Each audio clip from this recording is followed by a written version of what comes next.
Почитувани, уште едно добар ден од мене од соседното студио, од каде што ја реализираме емисијата Аргумент Плюс. Наш гостин денеска, како што најавив во дневникот, е господинот Павле Трајанов, председател на Демократскиот сојуз и воедно национален координатор за спречување на насилен екстремизам и борба против тероризам. Трајанов, добар ден и благодарам што прифативте поканата.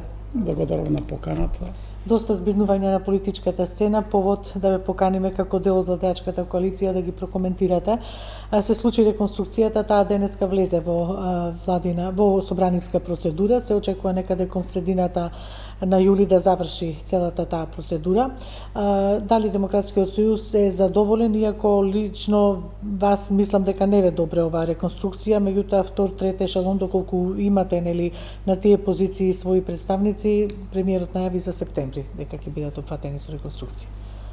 Добро, целата влада е еден композит. Не се само министрите, заменици министри, директори на важни, битни институции. Сега ова е првиот чекор, веројатно како што беа и веќе најавите, после тоа сигурно дека ќе има промени на некои од луѓето што раководат со некои од институциите. За секој случај, сепак, главните преговорачки процеси се одвива помеѓу ВМРО и ДПМН, со ЗНАМ, со Вреди, така да ќе видиме како ќе се одвива овој процес. За секој случај предизвик е било кој да биде министер и се очекуваат резултати. Овие 2 години помина, како што веќе најавија, дека беше еден период на прилагодување, на анализирање на состојбите и се разбира дека некои од министрите покажале позначени и видливи резултати. Тоа е сепак проценка што ја дава председателот на владата или мандаторот.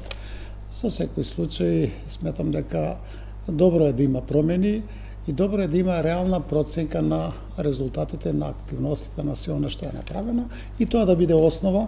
Се разбира дека се менуваат приоритетите, нешто што се сметало во изборна кампања дека е времен приоритет, дека сега се наметнале нови приоритети и добро е. Тоа е сепак политичка одлука, тука има и политички договарања, бидејќи тие што партиципираат во парламентарното мнозинство, сигурно дека носат одлуки околу тоа кој сметат дека нивната програма најдобро ќе спроведуваат да бидат дел од владата.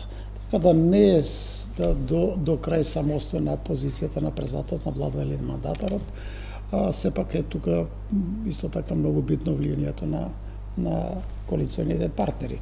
За мене што јас би сугерирал? Че ние имаме партизација на администрацијата долги години. Може би најмногу од 2000 година, веќе 25 години, се вработуваат главно партиски кадри. И голем дел од нив се во основа неспособни кадри. Сега доаѓа до израз секаде. Некои дури со несоодветно образование. Па не знам, многу брзо со средно образование се вработили, сега се магистри на науки, се тоа штампани дипломи. Тоа се одразува на квалитетот, на ефективноста на работата, независно каква програма да има владата, министерствата. Ако нема добар потенцијал, креативен, зборуваме за административниот потенцијал. Ова го говорите врз одредени сознанија, господин Трајанов, за штампани дипломи?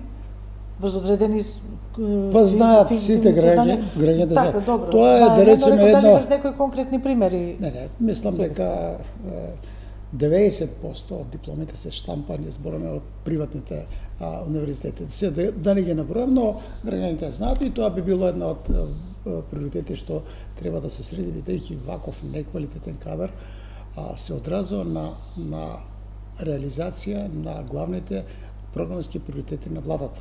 Немаме ние кадрски потенцијал да влече напред. Независно добра програма да имате, супер програма, да имате добри решенија, ако нема кој да ги тие спроведе, да ги реализира. Пошто сега се користи вештачка интелигенција и постав едно прашање околу некакви програмски определби, што веќе ги има во владата, да видиме што какви коментари ќе дадат на овие по софистицираните програми што се вешта интелигенција. Меѓу другото, заклучокот што е, вика независно вие може да направите супер програма. Дали имате потенцијал да ја спроведете таа програма? Тука е проблем и тука мислам дека треба да се обрне внимание како и на кој начин да се отворат овие институции за високи професионални кадри. Еве, пример ќе ви кажам. Или померит систем кадри. Еве, што треба да и се случи на една партија, независно на која позиција и дали е голема партија, мала, првоводечка, да речеме, во владата и така, за да постави неадекватни кадри на одредени позиции. Бидејќи нејзината програма се руши ако имате несоодветен кадар. Тоа е суштински проблем. Значи, партиите веќе 25-30 години вработуваат по партиски списоци. И тоа не се променило. Од првиот до последниот ден на владење на партиите. Постои и сега. Да, апсолутно. Системот не се менува. Значи, тоа е клучен проблем околу функционирањето на државната администрација. Ние имаме слаба нивна подготовка, рекаме, дел од нив son фалсификувани, условно кажа, штампани дипломети, а се дипломи од легални, да речеме, приватни универзитети и факултети, но нема потенцијал во тие кадри и партизацијата тоа негативно влијае на ефикасноста на извршување на сложените задачи што ги имат министерствата. Вие може да видите министер за правда супер, не знам. Ако немате потенцијал кој тие законски реформи, тие реформи околу подготовката на законите, проектите, кој да ги подготви, кој да ги реализира, вие ќе имате оценка дека не сте добар министер. Тешко дека можете за година или две вие да направите екипа, бидејќи нема од каде да црпите кадри. Имаше добар кадар у USAID, овие што остана без работа после укинување на таа програма, некаде 480 кадри, меѓу нив веројатно има исклучително добри кадри, може би од таков тип на кадри треба да абсорбира владата или институциите, министерствата, другите институции. Нас ни треба кадар со висок профил. Сте му го кажали ова на премиерот? Па мислам дека тие работи се познати, дека на таа тема разговараме околу кадровско екипирање на институциите. Но ве велите и натаму постои тоа по партиска линија. Нели најголем број од вработувањата да се по партиска линија, иако партиите се залагаат барем вербално дека треба по тој некој мери систем години наназад. Тоа е флоскула што сите ја користиме, а не се тоа спроведува. Да. Значи системот е така поставен да јас разговарав со млади луѓе кои што Ама ние дојдовме до дното, таков систем гледаме сите, каде да се отиде со чести случаи што завршиле и овде и надвор, што имат навистина огромни перформанси, не сакат да бидат на партиски список да бидат вработени. Тие или барат во приватниот бизнис или евентуално, не евентуално, туку најчесто се менуваат во странство. Значи, кадрската политика треба да се редефинира ако сакаме државата да се исправи и да функционира така како што функционира на Франција или некои од другите држави кои што имат навистина добар административен апарат кој што секојаш функционира независно од промената на владата, кој ќе дојде председател на влада или министер, важно тој систем функционира. Кај нас не е така. Затоа и велат кај нас дека партиите служат како бироа за вработување, за жал, како агенции за вработување. Меѓутоа треба таа пракса да се напушти. Јас сум да корените промени околу кадрската политика да има, ако сакаме да имаме стабилна држава која што ќе функционира и која што навистина ќе води сметка за стратешкиот развој на државата, се движиме напред. Така. Го споменавте Министерството за правда, алудиравте, го зедовте само како пример или алудиравте во контекст на последнава реконструкција? Може и друго Министерство за земја или здравство, ако нема добар потенцијал, Министерство за образование, кој што е програмата на министрот, ако не може да имплементира, бидејќи се зависи на крај од кадрот, каков кадар има. Да примате повторно кадар несоодветен или пак партиски кадри, уште повеќе ќе ги замрсат работите и тешко ќе се движите напред. Така. Тоа е. Идејата е да се отвори расправа околу кадрската политика и таа да биде врзана на јасни критериуми. Еве ќе ви кажам партизацијата на Уставниот суд. Таму исто не може да бидете судија уставен ако не имате партиска подршка. Таму што има критериуми да истакнат правник. Што е тоа истакнат правник? Ако нема цврсти критериуми, тој и тие критериуми да ги исполни, тоа значи дека и повторно имаме систем на... Ама тие услови истакнат правник се така направени да може утре други ден нели партиите да секој може што да се завршил договара. прави факултет може да се декларира дека е Апсолутно. успешен, дека е не знам добар правник, во суштина да не е така. Премногу општ услов, како да кажам. Затоа иницииравме да се донесе закон за Уставниот суд.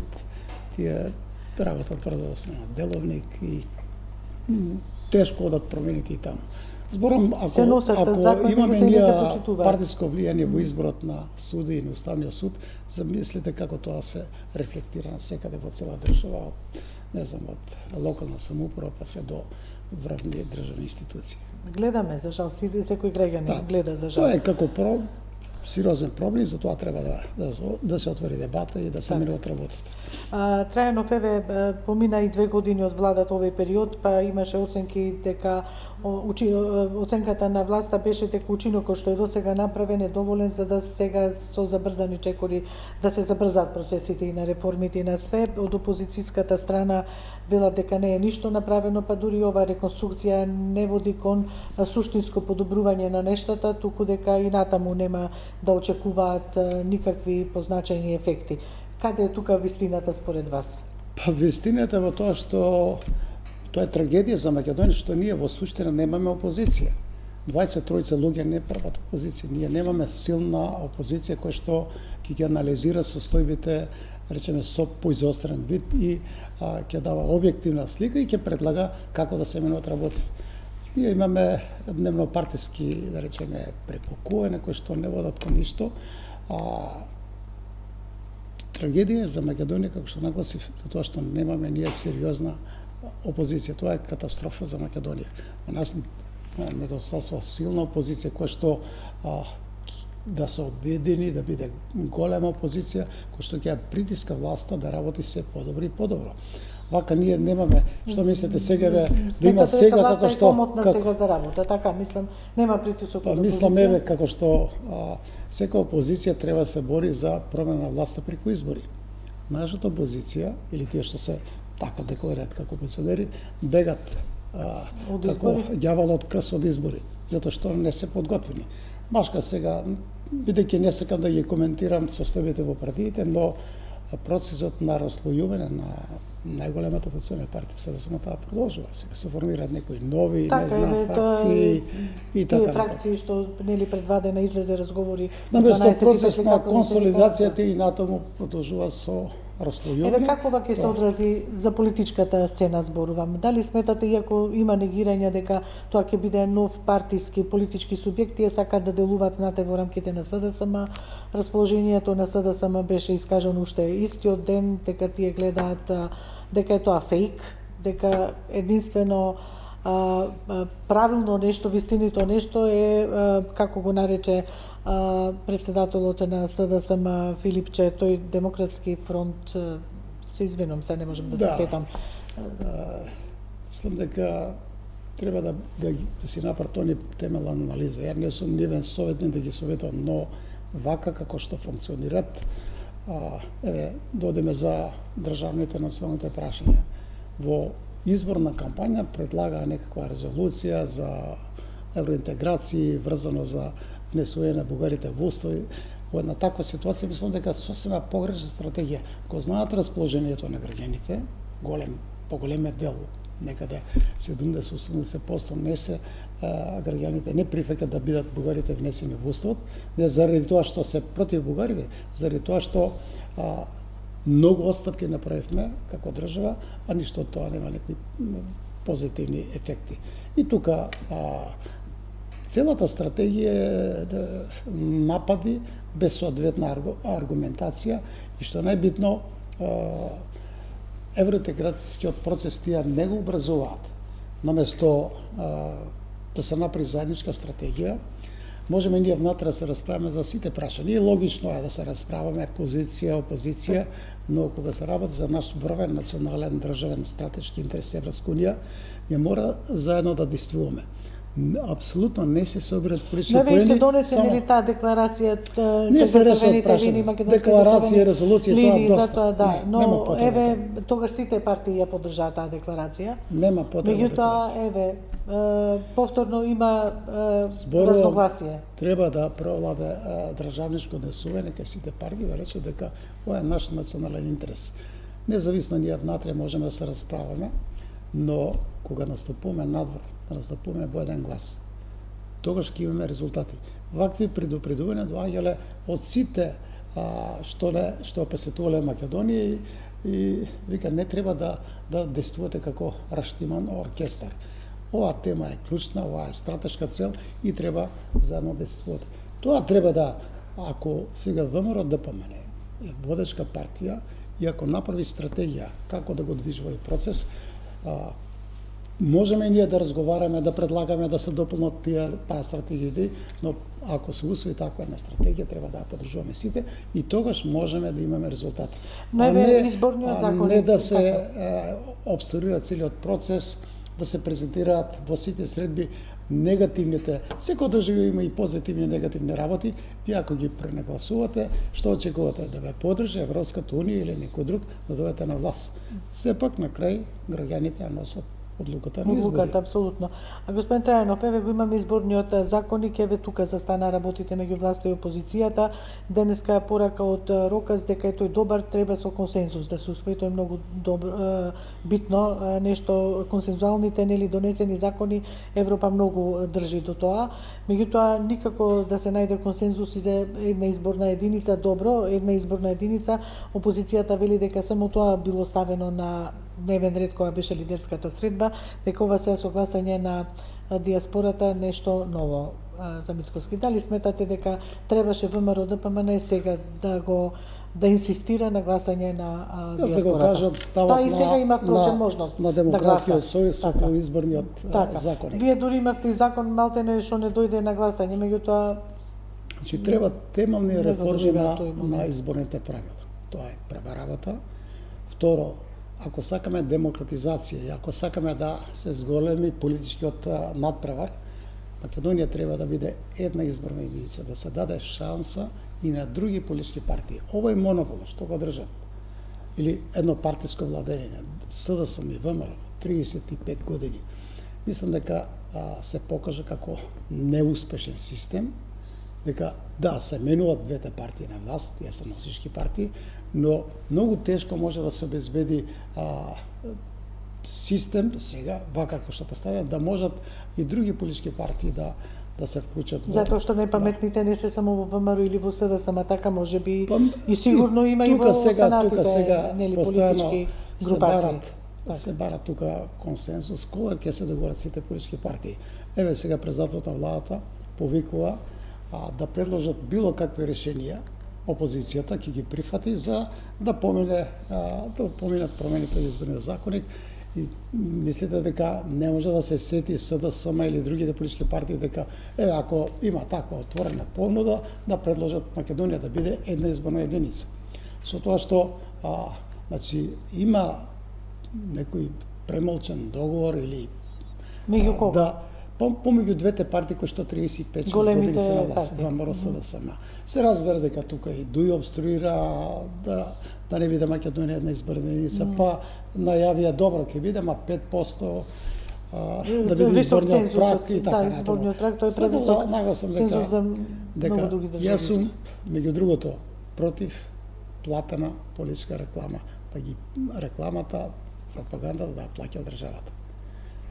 Или за сите исто, или за никој. Повеќе сум да не се плаќа. Левица, нели беше предлог или за сите, или за никој. Они треба да предложат амандман да се укине платената политичка програма од државата, да не плаќа државата. Но тоа не се согласуваат ни ВМРО ДПМН. Имат монопол. Тие 4 партии, две од опозиција кои што 90 на 90% од буџетските средства ги трошат за промоција на партиските програми, рекламирање. Мислам дека тоа е во старт сме партиите неравноправни да ги презентираме своите програмски цели.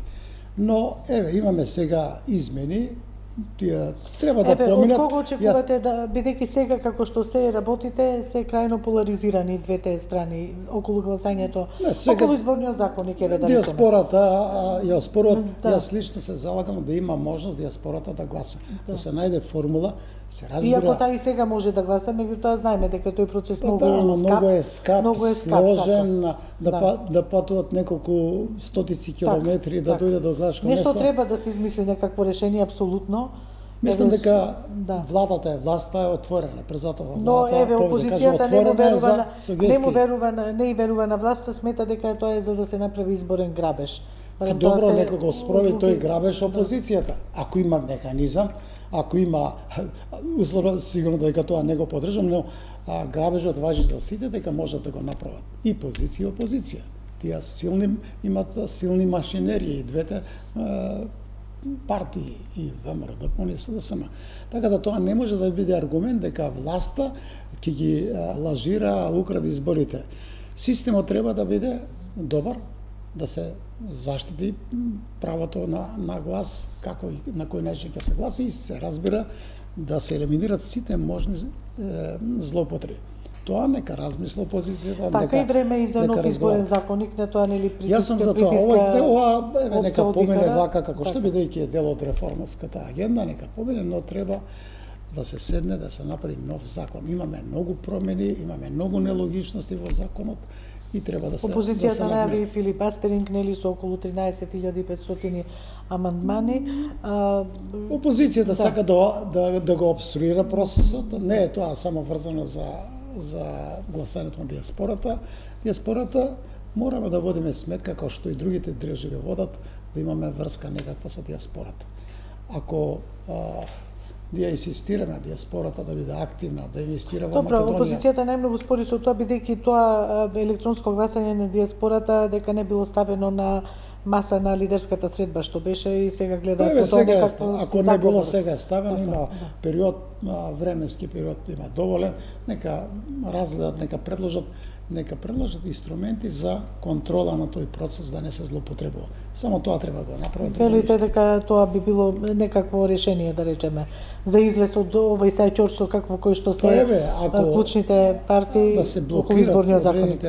да се блокира изборен законник заради тоа што претпоставка дека ќе се злоупотреби тој систем, мислам дека не држи, туку сакат да го обструират, Европската унија да даде дека еве до крај не ги спроведат реформите. Така, тоа е дел од реформскиот пакет. Најави дека Европска унија како држава која што Така. независно од внатрешните состојби критики, Европската унија во основа дава објективни оценки за развој за напредокот околу реформите и сега дел од средствата сака да ги наместо за Србија, Босна и Косово да ги Така, најавено е пренамене рекомпонирање на тие средства, па за кој Црна одат Гора, три, Албанија. што одат напред, Тоа ќе значи, ако добијат и многу Македонија е повеќе. дел Така. во тој пакет е добро дека сепак се движи државата напред. Тоа е добар сигнал, според мене. Не. Се Така. обидам да бидам најобјективен, али тоа е еден објективна најава од Европска унија, што значи дека сепак работите се движат напред. Работите се движат напред, но еве зборуваме, еве, завчера имаш информација за дивоградби, колку има во рамките на една година 1000 нови дивоградби, што не е малку. Еве зборувате за печатени, фалсификувани дипломи, и има уште многу дубиози било каде човек да на било која област, да речеме, дали образование, дали здравство, дали се, но пак добро е тие реформи што се клучни за Европската унија, што велите вие, се движат напред, еве со цел да се добие и позитивен извештај за јуни месец. Јунскиот Само еден извештај, коментар да. за дивоградбите.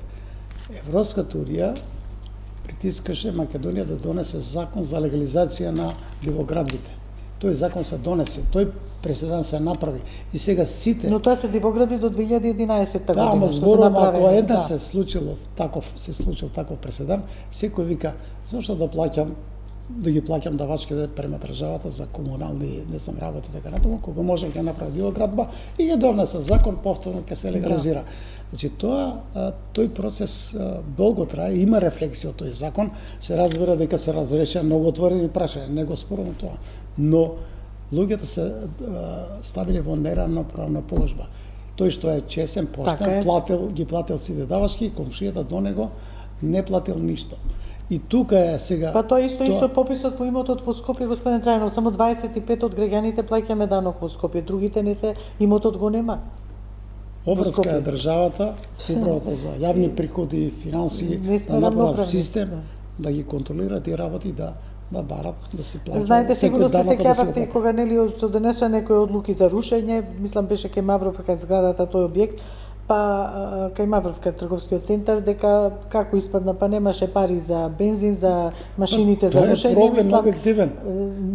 Нема кој да плати буџет, нема за рушење. Општина Чаир немала, не знам општина Центар. Тоа може да биде некојаш и одговор заради опортунизам, што постои. Но го имавме и тоа, мислам го слушнавме и тоа. Да зборуваме ако треба да функционира законот. Околу дипломите, тоа веќе зборувавме, мислам дека треба едно од врвните приоритети на Министерството за образование да биде тој проблем околу печатење на дипломи без да се појават студентите, без да има настава.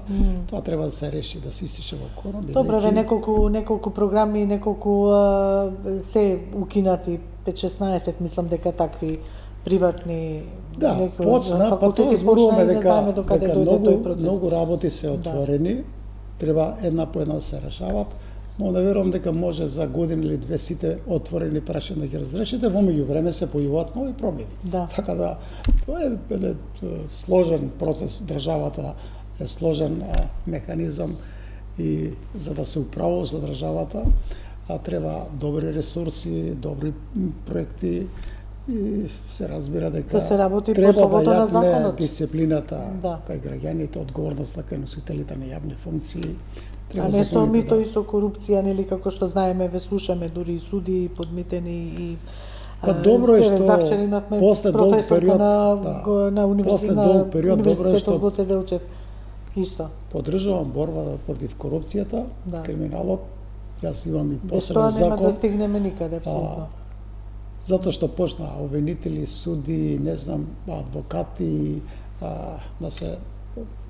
да се под кривичен прогон. Добро е тоа, се разбере дека треба да се почитува презумцията на невиност, но не е таква, да речеме, медиумската кампања како што во некој случај се режираше да некој ако треба да биде притворен да го барат 10 дена, па медиумски екипи да снимат како му се стават лисици, тоа не е тоа. И знаеме кои политички партии тоа го правеа. Тоа не е за подршка. Многу кратко имаме време до крајот. Еве, господин Трајнов, дали мислите дека Македонија ќе го задржи курсот кон Европската унија? Добро е да се чуе дека еве ги исполнуваме агендата и таа не треба да се исполни само за да се приберат средства од Европската унија. Битни ни се, нас не е битен секој денар.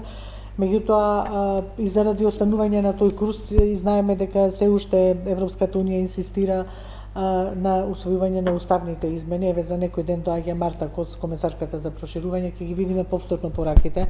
Меѓутоа, од литванскиот министер за надворешни работи пред 2 дена исто слушнавме дека ние треба нашиот дел од задачата да го исполниме, а тоа се уставните измени. Че ова состојба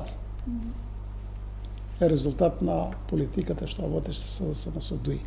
Че тие прифатија преговорачка рамка која ги загрозува нашите евроинтеграцијски процеси, нашите национален, да речеме, идентитет, и треба се најде сега решение.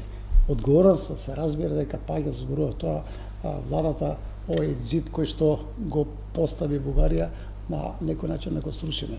И мислам дека оваа офанзивна дипломатска политика што се води, се менува перцепцијата дека Бугарија е во право, дека во суштина ние сме во право. Каква е таа стратегија, да речеме, на Европската унија, ако на македонците таму не се дава право да се здружуваат, за да ги остваруваат своите културни, јазични и други права, а тука Европската унија инсистира Бугарија да биде внесена во уставот. Значи, сакам да расчистиме. Нити сум против Бугарија да биде внесена во уставот, но тоа што како партија, како Демократски сојуз сме го барале, трите елементи тие се што бараме. Прво, историски прашања, вакви идентитетски да не бидат основа за блокада, да имаме реципроцитет, правата на македонците да се признат, и тоа што постојано СДСМ некои кажуваат дека прашањето за јазикот, македонски јазик е решено, не знам, со Фронтекс договор. Тоа треба да биде јасно кажано како што е кажано за Албанија, дека Албанија, односно албанскиот јазик после приемот во Европската унија ќе биде официјален службен.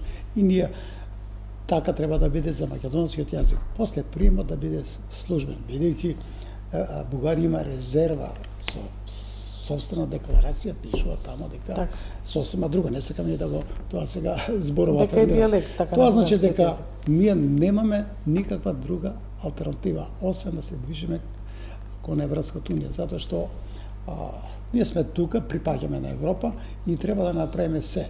Паралелно со оваа дипломатска офанзива што се одвива, мора да имаме темелни реформи во многу области. И мислам дека промената на владата треба да даде силен потик на сите да продолжат или да зголемат активноста врзана со реформи во Македонија. Така. Трајанов, имаме време уште за едно прашање. Предвремени избори ќе има или не? Како типувате со оглед на се ова што се случува на политичката сцена? Јас ја анализирам состојбите, мислам дека тешко дека ќе има предвремени избори. Многу тешко. Не е моментот за предвремени избори, поготово што опозицијата не бара избори, мислам дека би било сега непотребно да одиме на избори, во кои што претпоставам дека владеачките партии ќе имаат над 60 пратеници предводени од желба ке владеачките партии за избори дали има за предвремени нема избори? потреба. Зошто додат на избори за да добијат плюс неколку пратеници? Да. Има добро, и мандатот да го мислам да се добијат нови 4 години. Близо сме до двотретинско мнозинство, инаку ВМРО во минатото има традиција да на секои 2 или 3 години да организира предвремени избори, но попусти би били тие избори сега да напред, кога знаете дека рейтингот на опозицијата многу низок, дека нема да има промени, нема се исто што ќе се случи, ништо.